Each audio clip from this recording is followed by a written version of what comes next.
sound check. Do you hear it? Is it on?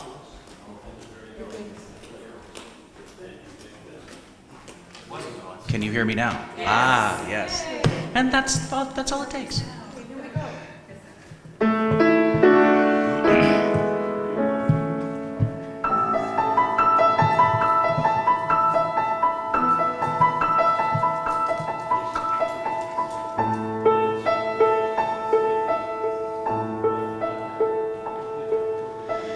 I have often dreamed of a far-off place where a great warm welcome will be waiting for me, where the crowds will cheer when they see my face, and a voice keeps saying, "This is where I'm meant to be." I will find my way. I can go the distance. I'll be there someday. If I can be strong, I know every mile will be worth my while. I would go most anywhere to feel like I belong.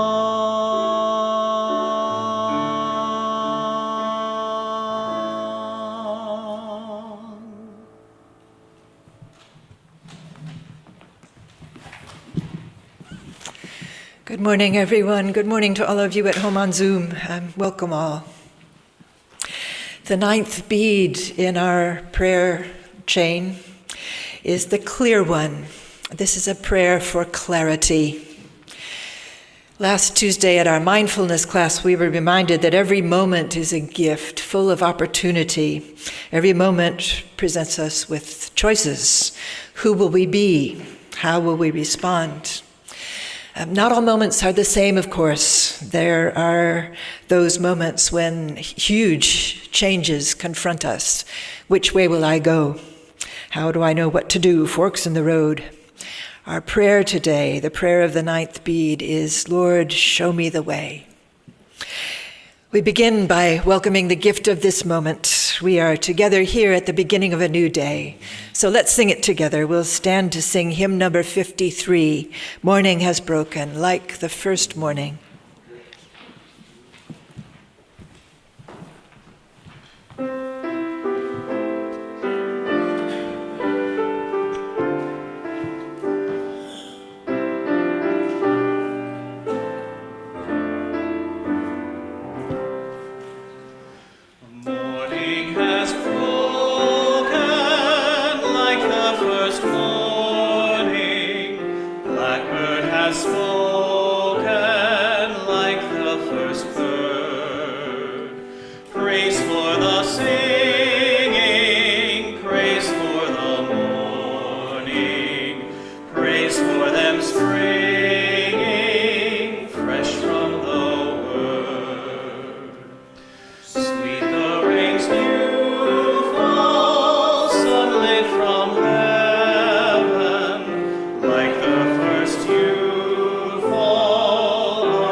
Holy God, are you like the chess master, working out a dozen different scenarios for our futures, depending on the choices we make today?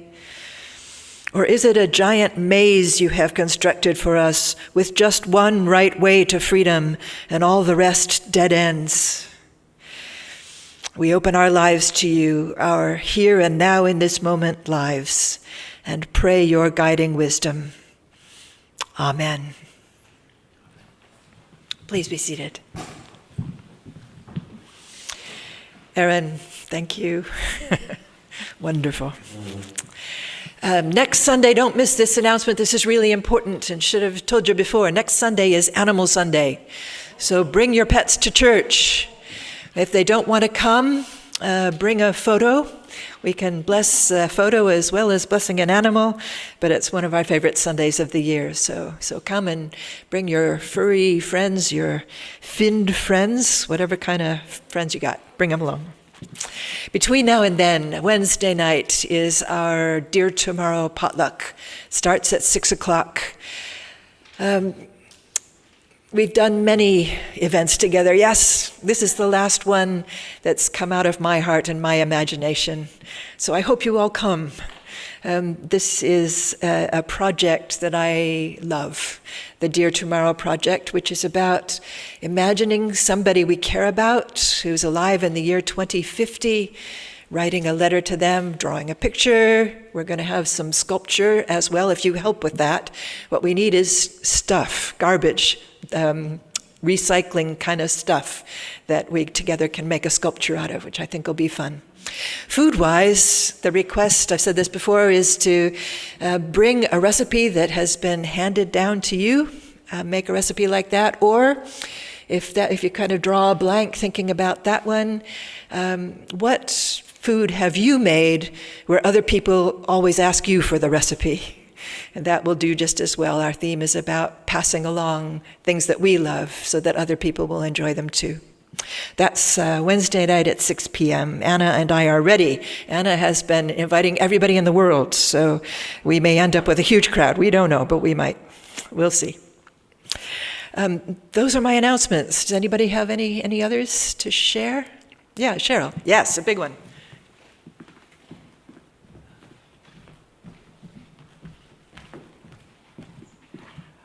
Hello, everyone. While this will not be the last bash that we have to celebrate Roberta, it's one that's out of town. And if any of you came along to the outing that we had in Port Townsend a few years ago, you'll remember how much fun that was. Just getting together for dinner in town and just spending quality time, not feeling rushed or have to be somewhere. And that's what we're going to try to recreate on Friday and Saturday in September 16th and 17th, I believe, are the dates. And overnighting is totally optional. You can just come for one or two of the days. It's up to you. What we're going to be doing is my family had a project over COVID. We got creative and we actually built a yurt out on the Olympic Peninsula. It's kind of an interesting story. The bones of the yurt came from Leavenworth, and we added to it with new parts, and we erected it on our 5-acre parcel on the Elwha River. It's located on Hot Springs Road, if you're familiar with that area at all. It used to be one of the entrances into the Olympic National Park, but it no longer is because they took out the Elwha dams. So, but we're right on the river, and our yurt is there, so it's the perfect place to gather. We can have a big bonfire that night, as long as there's not a burn ban on, but we've got lots of wood and a really cool, big, deep fire pit. So if you'd like to be part of, and we'll be meeting for dinner in a restaurant in Port Angeles. I know the area really well now, so if you contact me, I can give you recommendations about where to stay and maybe some places to eat. So let me know if you'd like to join us. I hope we get a really big turnout for this, just to hang out with Roberta and Dale. Dale's coming too. And just, yeah, he's in the back. So yeah, please join us. Thanks. That's such a fabulous invitation. Thanks, Cheryl. Look forward to it a lot. Anybody else? Then let's greet one another. If you're on Zoom, put us a greeting in the chat box, and we'll all say hello to each other here. May the peace of Christ be with you all.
Our first reading this morning is once again from The Little Prince by Antoine Saint-Exupéry.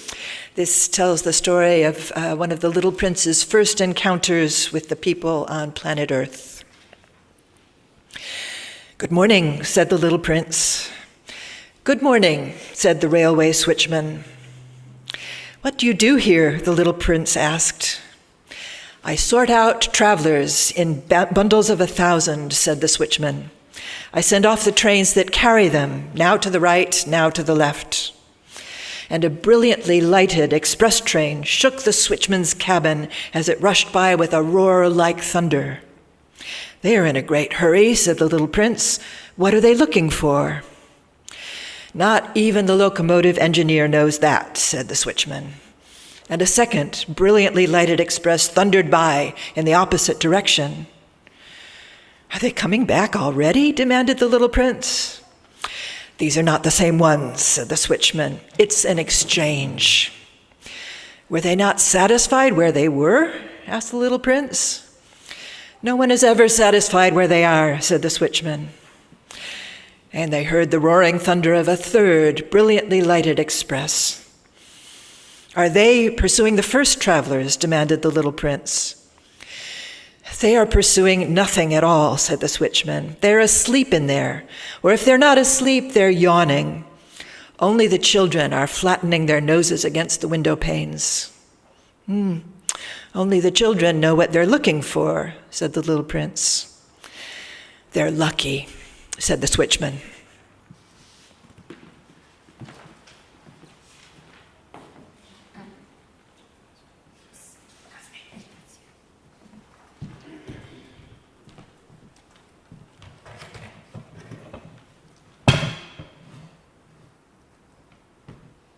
Get it in alignment with the bifocals.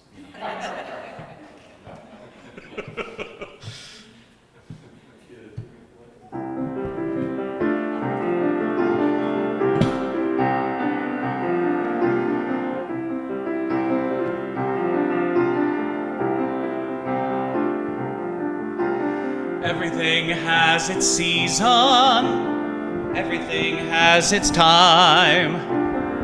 Show me a reason and I'll soon show you a rhyme. Cats sit on the windowsill, children sit in the snow. Why do I feel I don't fit in anywhere I go? Rivers belong where they can ramble. Eagles belong where they can fly. I've got to be where my spirit can run free. Gotta find my corner of the sky.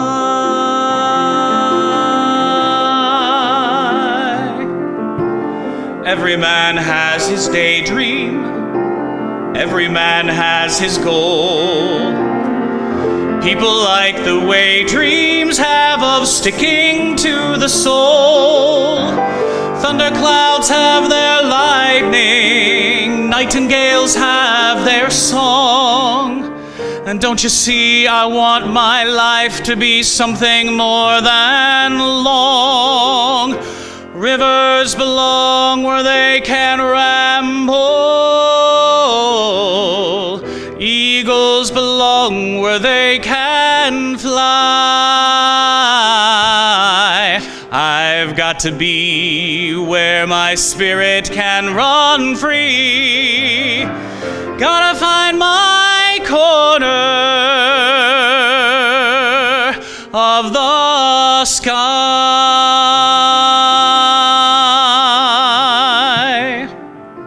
So many men seem destined to settle for something small.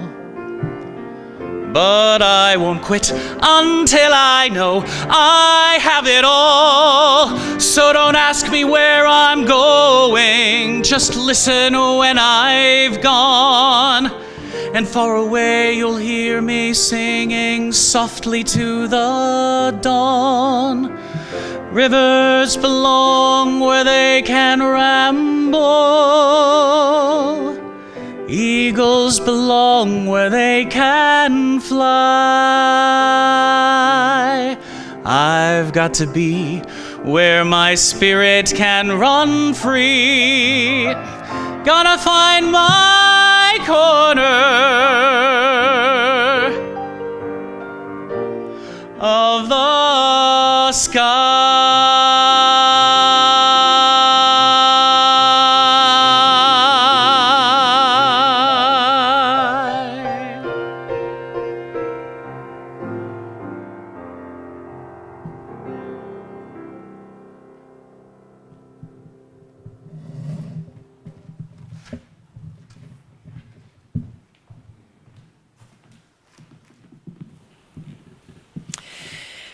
There were two passages from Luke's Gospel that came to mind that illuminated our theme. One was the lilies of the field. They don't toil or fret. Why do we? Let life take its course. Stop worrying. The other was kind of the opposite of that. I read from Luke chapter 14. Now large crowds were traveling with Jesus, and he turned and said to them, "Whoever comes to me and does not hate father and mother, partners and children, brothers and sisters, yes, and even life itself, cannot be my disciple. Whoever does not carry the cross and follow me cannot be my disciple. For which of you, intending to build a tower, does not first sit down and estimate the cost to see whether he has enough to complete it? Otherwise, when he's laid a foundation and is not able to finish, all who see it will begin to ridicule him, saying, 'This fellow began to build and was not able to finish.' Or what king, going out to wage war against another king, will not sit down first and consider whether he is able with 10,000 to oppose the one who comes against him with 20,000? If he cannot, then while the other is still far away, he sends a delegation and asks for the terms of peace. So therefore, none of you can become my disciple if you do not give up all your possessions. Salt is good, but if salt has lost its taste, how can its saltiness be restored? It is useful neither for the soil nor for the manure pile. They throw it away. If you have ears to hear, then hear."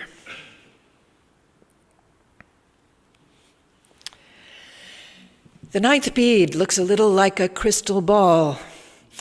Bizarrely, crystal balls go all the way back to the time of Jesus. It was one of those fads that swept the Roman Empire, fortune tellers gazing into that clear emptiness and waiting for maybe an image to appear, some hint, some insight of guidance for the future. The ninth bead is for the future. It's for clarity. It's for the prayer that says, "Show me the way." I think of the big decisions we make in our lives. Anna is applying to colleges. Hi, Anna. Remember that pressure cooker of application forms and essays? Her whole future depends on it. Those of us lucky enough to have gone to college can testify. It's not so much the degree you graduate with, though that's important, of course, but the people you meet at college, the teachers who form you, the contacts that open doors for you. It really is one of those crossroads that determine who you become and what your life is going to be about. So bring on the pressure.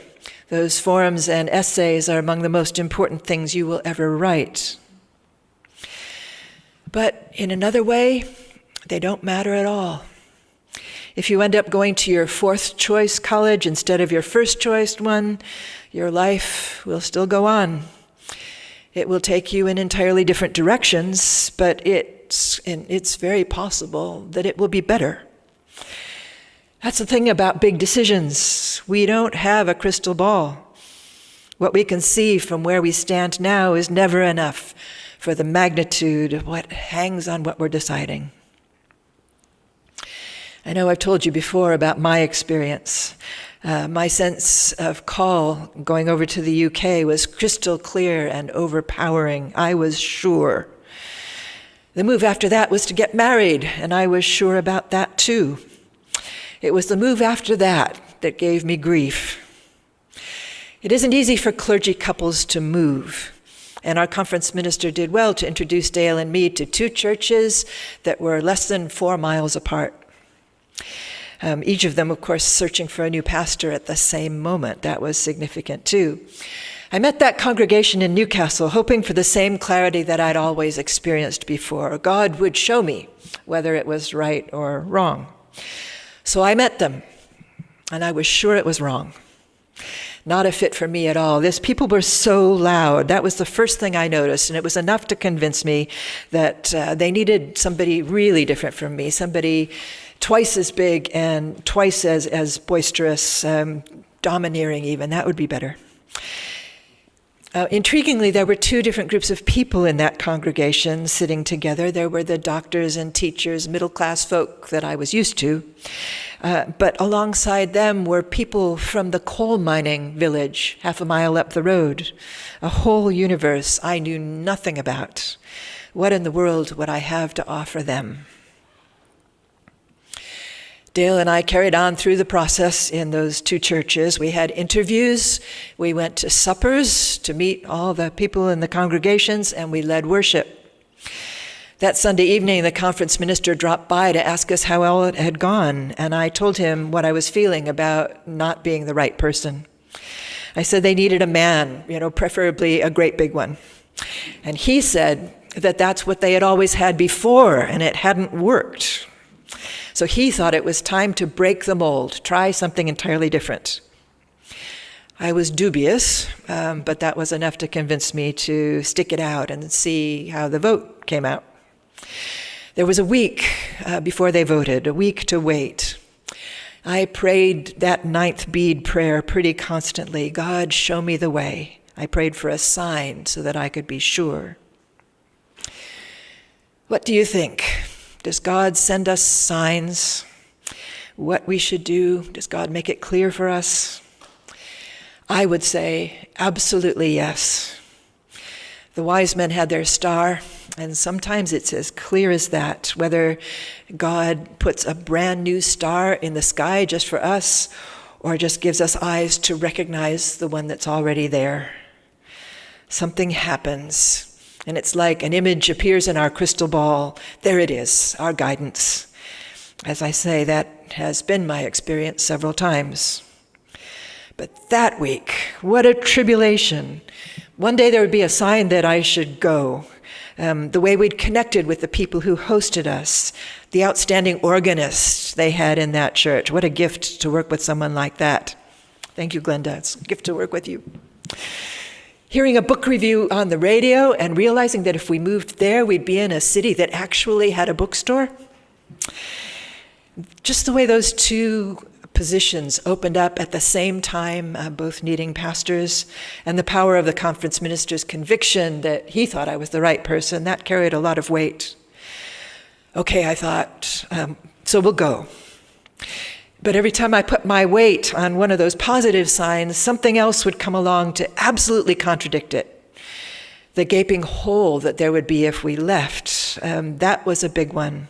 The fact that nobody ever stayed in those little churches very long, and they really hoped that Dale would. Somebody actually said that to me one evening that week. Dale is exactly what we need. I hope that you both stay for a long, long, long time. Right, I thought, Dale, we should turn down that move to Newcastle. We should be staying here. In the end, we went. I was churning inside with the uncertainty of it. But we stayed there 7 years, and wonderful things happened. And one thing led to another, and here it is, my life. For me, looking back on that moment of decision, it's like waking up from a time of naivete that says there's just one right path out there.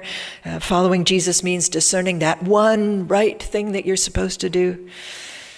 What I learned was that if we walk with God, even if that's just the germ of our intention, any place can be the right place to do that.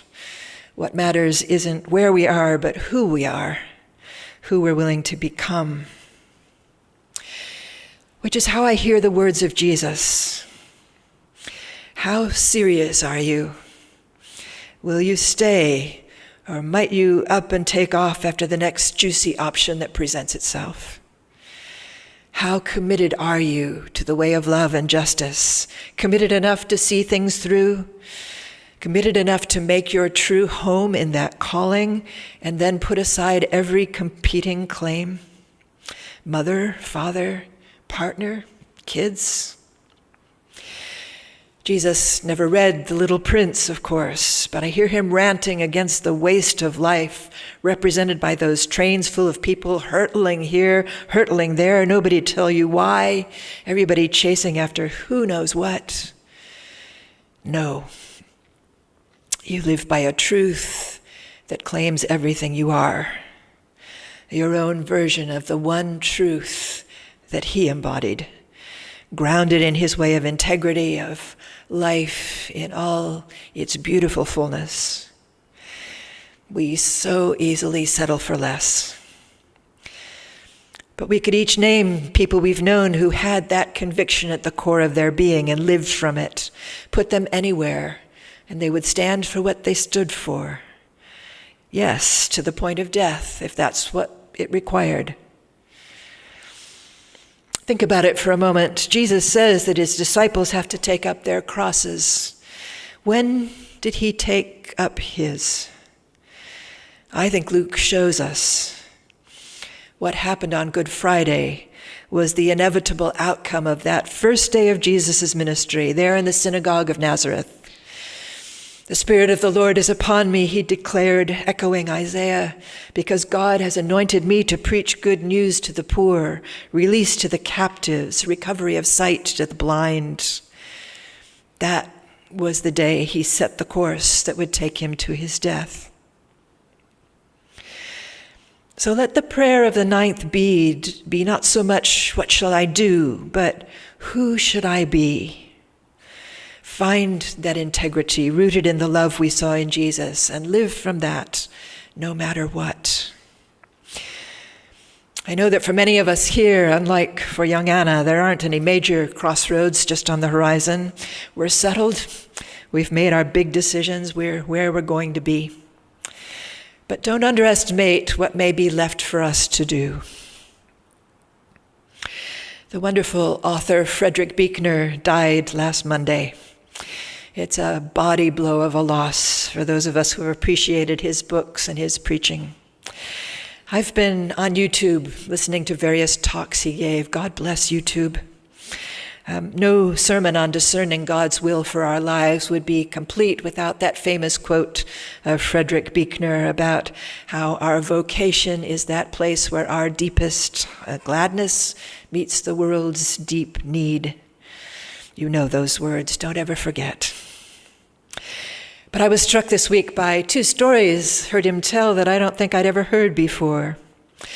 He told about when he was in school, he liked art, and he thought he might become an artist. But of course, they all had to take English. One week, they had an assignment, write a description of some person. Buechner chose to write about a Renaissance courtier standing out on a balcony, putting on a pair of long gloves. He said it was a ridiculous piece of schoolboy writing. He piled in every fancy word he knew. When he got his paper back, the teacher had given him 100. He says, now you get 100 on a math test, you might get 100 in a science experiment, but English, nobody gives 100 in English. It was that mark that day that made him decide to be a writer. And so he did. He became a writer. His first novel was a huge success. And on the strength of that, he moved to New York City and started working on his next one. The apartment he rented was just up the street from the big Presbyterian church on Madison Avenue. And another of his famous stories is about going to hear the preacher there, just out of curiosity, a guy named George Buttrick. I read George Buttrick's book about preaching in seminary. George Buttrick was really famous, drew large crowds to that church every Sunday. Buechner was converted by Buttrick's preaching to the point that he wanted to give his whole being to his new faith. So he made an appointment and he went to see Buttrick and he said, I think I'm supposed to be a minister. And Buttrick said, no, you don't have to do that. He said, we've got all kinds of ways that you can serve Jesus here in the church. You could be on this committee, you could be on that committee. No, says Buechner, I want to be a minister. So that very moment, that very busy man got up out of his chair behind his desk, put on his coat, and drove Buechner across town to Union Seminary. And this is the point of my telling you this. J.D. Rockefeller had established a fund so that people who were exploring their vocation could attend seminary for a year just to try it out, take some courses, see whether it was right for them or not. It was that money that first enabled Frederick Buechner to dip his toes into theological waters, and he never looked back. He was, I think, the single greatest influence on my ministry. If it were not for Frederick Buechner, I would not be the person I am. No exaggeration. Many in my generation would say the same thing. He enabled us to find our own voices. And now I know that it was thanks to an English teacher who gave a little boy 100 on his writing assignment, and a millionaire who thought it might be nice for people to get a taste of seminary. Neither of those guys would point to that as the moment of their greatest legacy. But look what happened. Let the ninth bead be your crystal ball. Pray for clarity if you've got a big decision ahead of you. God answers those prayers. But if you feel that everything important has already been decided, for better or worse, pray for who you're supposed to be. And take hold of your deepest convictions and live by them for whatever time you've got left. God may just take some casual remark you make to somebody or some trivial act of generosity and use them to change 1,000,000 lives. There are many ways to follow Jesus, and when we discover ours, that is a powerful thing. Show me the way, we pray. Show me who to be. Amen.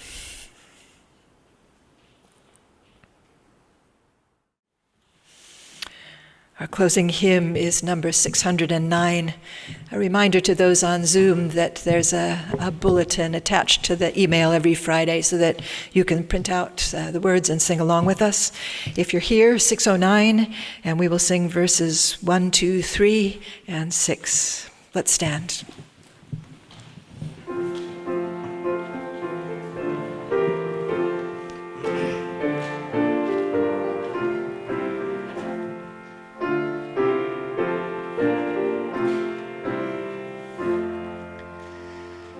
Take my life and let it be consecrated, Lord, to Thee. Take my moments and my days, let them flow in ceaseless praise. Let them flow in ceaseless praise. Take my hands and let them move at the impulse of Thy love. Take my feet and let them be swift and beautiful for Thee, swift and beautiful for Thee. Take my voice and let me sing unto God, my praise I bring.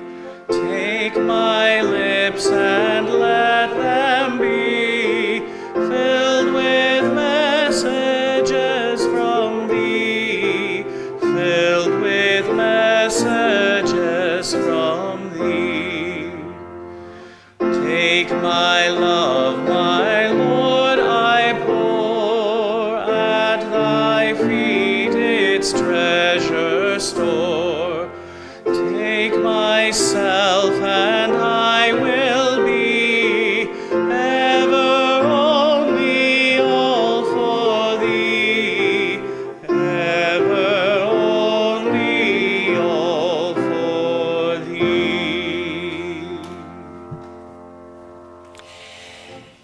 May you savor your freedom as God's beloved children in a world full of choices.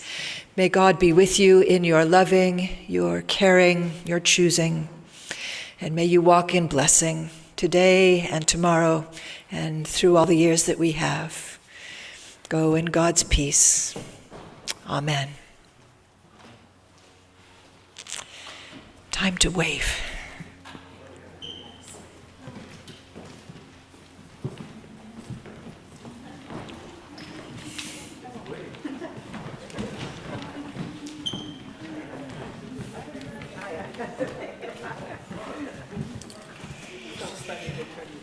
I know, right? Yeah, that's right. There they are. They can see us. There they are. Where we give everybody an image, they put it up to, like we could make some sort of art piece on the screen if we send them all images. Ah.